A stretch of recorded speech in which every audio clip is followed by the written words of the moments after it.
What is up, guys? It's Dan, back again from Homeless Penthouse, here with another showcase and favorite look at one of my first products that I ever got here from Shop Homeless Penthouse, but it's my favorites. I'm, of course, talking about our classic, small-size Takashi Murakami flower pillow. This thing is absolutely insane. You can already see the black sparkling. Look at the way that sparkles on camera, guys. This thing is unreal. It's super soft, of course, double-sided, with the different face. It's beautiful. You can't see anything. It's seamless. It's actually so soft. It sits on my personal bed here in the homeless dorm every single day. I sleep on it. I bring it out. Everybody asks about it, and it's just unreal. If we get closer here, you can really start to see some of the detail in those fibers. Check that out. See them sparkle?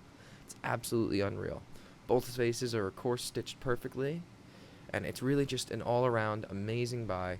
The black and gray colorway is my favorite, but of course we have all the colorways on the site and in different sizes too.